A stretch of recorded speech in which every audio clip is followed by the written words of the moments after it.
let's see. Hopefully I don't lose you. Is it recording yet? Okay.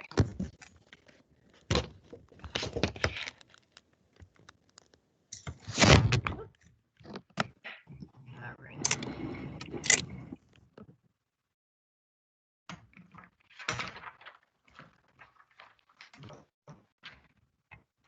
Okay, so what I wanted to briefly talk about today is figuring out what colors you could use within shadows and within, not just shadows, but within light areas too. So I have a simple objects here. They're just spheres, and I just very gently sketch them in pencil. So keep in mind that in watercolor, you'll be able to see your pencil lines if they're not light enough, which is why you probably can't even see my drawing here of all the circles. So I painted in with yellow ochre, just this sphere. So I wanted to show you, give you a few examples of if you were painting a yellow sphere, what colors could you use for shadow? So a lot of people would generally say, oh, let's use a gray or a black or even a brown. I would say, yeah, okay, maybe you can, but I want to try to push you guys to maybe see color that isn't there, or not necessarily see it, but pretend that there's other colors there, because it makes for, in a lot of cases, a more interesting painting. So let's use, I have a violet here that I'm going to throw on top of my yellow. What's nice about yellow and violet is what? Who knows anything about yellow and violet? Yellow and purple. They're complementary colors. Yes, very good. They're complementary colors. So that means they are completely opposite from each other on the color wheel. So rather than just using a brown, which if I did that, or a black, let's say, so here's the same yellow ochre. Just going to fill this in with my yellow, and then I'm going to lift a little bit of a highlight here with my brush. And then I'm going to throw in, there's what's happening here. And then I'm going to throw in a gray. Sorry, I have to move this out of the way of the camera so I can reach my color.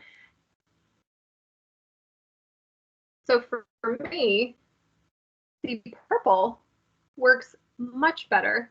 It creates a lot more interest. You can see even the purple and the yellow mixing, and they make almost like this orangey color right here. And maybe you can't see that in the video. It's a little too fine detail, but so let's move to a different color. What if we had what color can we use on a white sphere? Let's go to this one. A white sphere on a shadow instead of just gray, because a gray sphere is not very exciting, right? In a painting anyway. So what shadow color could you use? Light blue. Light blue, perfect. So I'm going to use ultramarine. Like I mentioned before, I love ultramarine for shadows. Oh, this is not ultramarine. Let's see the color. Right. Yeah, ultramarine is a perfect shadow color. So I'm kind of put a little too much on there, but that is a much more interesting sphere than just the simple gray. So as you guys are painting, think about that. Even if the artist that you were copying for this project, let's say they didn't use colors in their shadows, or even colors in their light areas, like on top of this blue right here, what if I used a little bit of a cadmium yellow, which in your case is your gamboge. So it's more of like a sunny yellow. I'm trying to find mine has a little bit of green on it, so I'm trying to clean it off. So what if you even use just a little bit of yellow? So I put some color on there. I'm going to dab my brush, clean it off, and then I'm going to very gently soften that. It gives the sense of sunlight shining onto that light space. So color can do a lot of things. You can also kind of spread that color. That made a nice greenish ball with a blue shadow and a yellow highlight. Let's see, what other colors? What about red? If you have a red object, I'm going to use my cadmium red, which is that bright orangey red. What shadow color could you use on this? Purple. You could use a purple. Absolutely. So let me throw on a purple. That's a great choice. You can also, what if we used the complement? What if you had green? Do you think that would work or no? Yeah. You think it could? Okay, let's try that.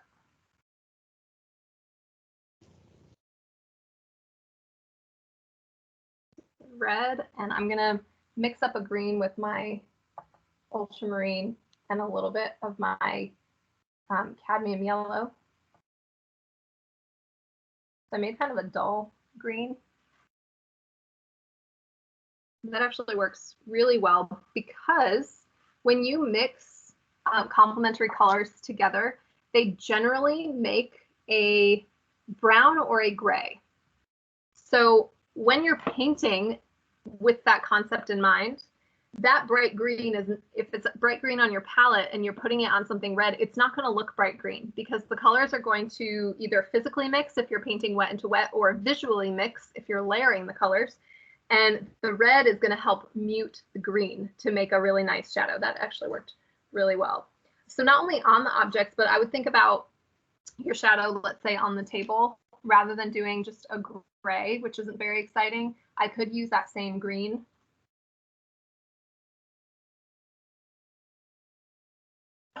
And then I could add a little bit of my red from the ball, wet into the bottom portion of my shadow right where the ball is touching. That way it looks like reflected color, which would be happening in real life if it were a bright ball. It would be kind of reflecting its color onto the table.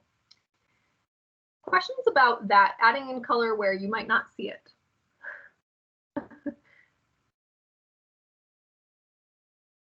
Okay.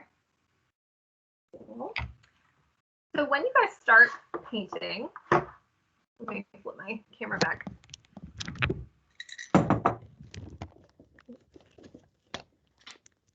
When you guys start your paintings, first thing, you're going to do 3 sketches for Thursday. Friday, I'm going to respond to all of you with thoughts about your sketches, and then you're going to pick one to start from. So basically, I'm going to approve one of them. And those 3 sketches could be from one painting. It could be, let's say, the Mona Lisa, and you change it 3 different ways, and that's what you're sketching. Or it could be 3 completely different paintings that you're changing in different ways. So that's completely up to you. It doesn't matter to me. I'll just go through and I'll help you pick out which one is the best option for this particular project. So make sure it's a dead artist. You can use my master artist list that's in that folder to help you. You can find other artists that I don't know about. That's fine, or that aren't on that list. It doesn't have to be a famous painting. But when you get started on it, first thing you're going to do is you're going to sketch it super lightly on your piece of paper. Try not to put shading or anything with your pencil. Try to be just a contour drawing. So that's the outline of things. If you want to sketch in where shadows might be, that's fine to help you out. Also, you might want to sketch out, like let's say you have highlights in certain places, you might want to sketch that out. Or you can go straight in with your masking fluid and mask those highlights. So that is step 2. So first, sketch. Step 2 is masking fluid. Anywhere you want to keep white that you can't, in theory, just paint around, definitely put your masking fluid down. Remember, with your masking fluid, which I mentioned last week, put it in soap first. Coat your brush in soap, then dip it in the masking fluid, then paint with it or whatever you have to do with the masking fluid, and then clean it immediately, because otherwise that masking fluid, it turns to rubber and it will gum up your bristles. and it's just a pain to clean. It's just easier to throw the brush away after that. So when you start painting, especially a complicated painting, what I want you to do is, in watercolor, I think I mentioned last week as well when I was doing that pair painting, you're going to start from the background to the foreground. And you're going to kind of paint around let's say I keep going to the Mona Lisa because everyone knows what that looks like. So if we were painting the Mona Lisa, you would start with painting behind her head, more than likely. I would do behind her head, behind her arms, and then I would probably do her hair and then her face, so big areas of color. Detail in watercolor is like the last thing you want to do because you can't really paint around the detail. The detail goes on top of things. So in watercolor, you're going to paint from back to front, less detail to as much detail as you can. So it's your choice how detailed you want to get. Let's say you do want to do the Mona Lisa, but you don't want to get super detailed in like the folds of her dress. That's fine. I'm more worried about color in this assignment. Okay, so how can you get the color copied accurately? Can you get the texture replicated accurately? So we did talk about last week different ways to create texture, like the sponge, the paper towel, the toilet paper, even the toothbrush, all of that, salt. Feel free to use those things to your advantage in these paintings. Do you have questions about this project? No, ma'am. No, ma'am. No? No.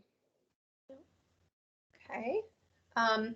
So what I'm going to do is, so Friday, I will be posting, not posting, but where you're posting your sketches, which is within that folder, the master copy folder. Just click on that. There's a little place to enter in your 3 sketches. And then I will respond to you guys on Friday. That way you guys can start right away, or whenever you want. But you will have your image chosen. For this assignment as well, you're going to have just 1 paragraph to write about the artist you chose, just a little history so that you get an idea of who this artist was.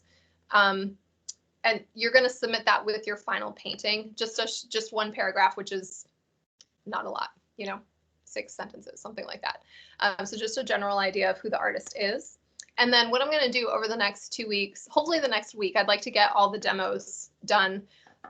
So let's say you're doing a portrait or landscape, or we'll see what you choose, but I'm going to do a bunch of demonstrations, just short videos that I will post on Blackboard for everyone, so that everyone can look at how to do certain techniques on their own.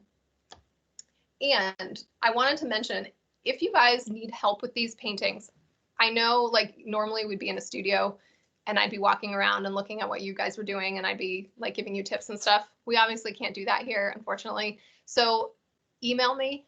I'm free every day at 1, between like 12:30 to usually 2:30.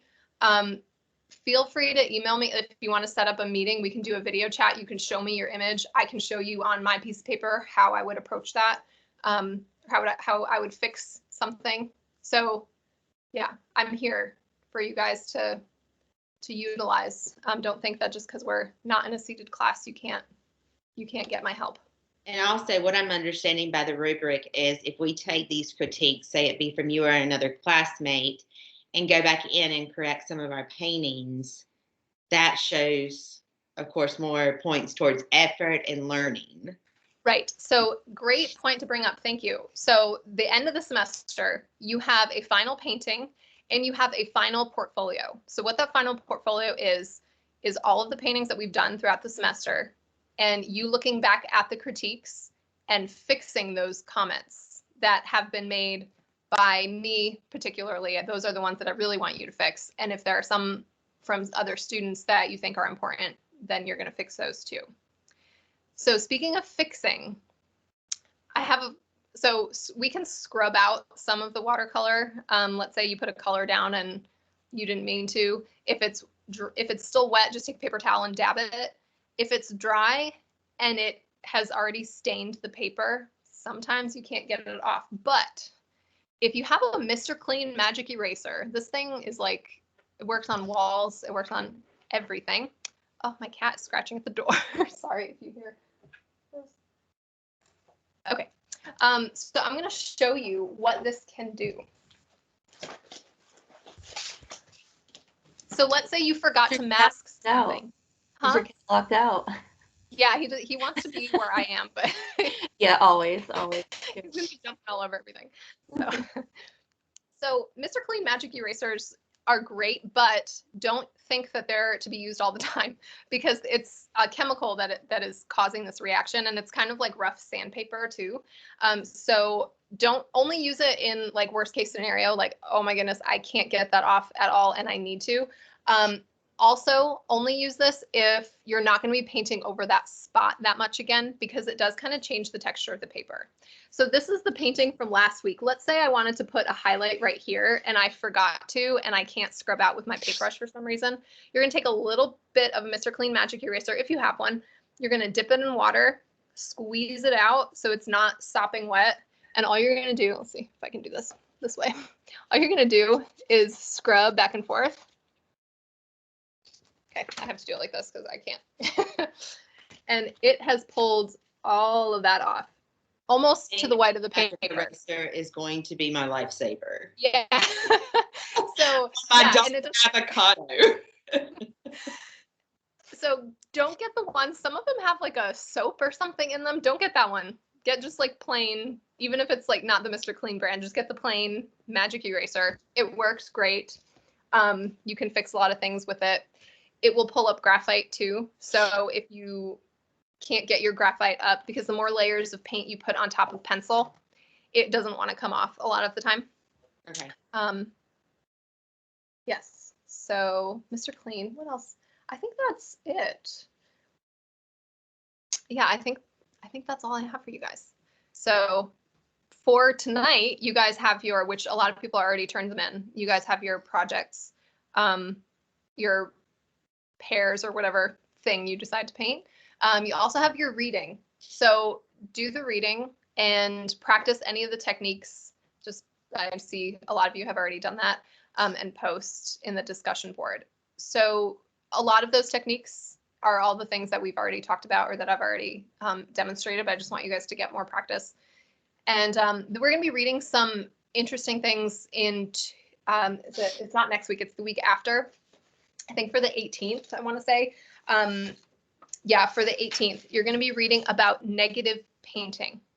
So I'm going to post a demonstration about that because it's kind of a backwards way of thinking and painting. I will show you what that is, but I do want you to do the reading, and you're going to practice that technique too, because you may find that you use that a lot in this project. A lot of artists use this technique, negative painting. So feel free to jump ahead if you want to get an idea of what that is, because it might help you.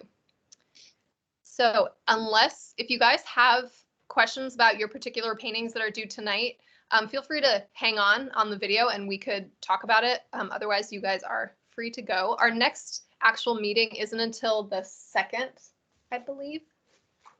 I believe it's March 2nd. Yep. Tuesday at 1 p.m. And I will go over your next project. So the critiques for these paintings are going to be online on the discussion board too. And then our next project has a not physical, but a virtual critique that we'll have to be here for and speaking to one another for. All right. So yeah, if anyone needs to stay on and chat with me, feel free. Otherwise, have a great week. Let me know if you have questions. Email. Our sketches. Thank you. Thursday, correct? Yes, sketches Thursday by midnight. Perfect. So everything by midnight. Yeah. All right. Thank you so much. No problem. Bye. Thank you. Thank you.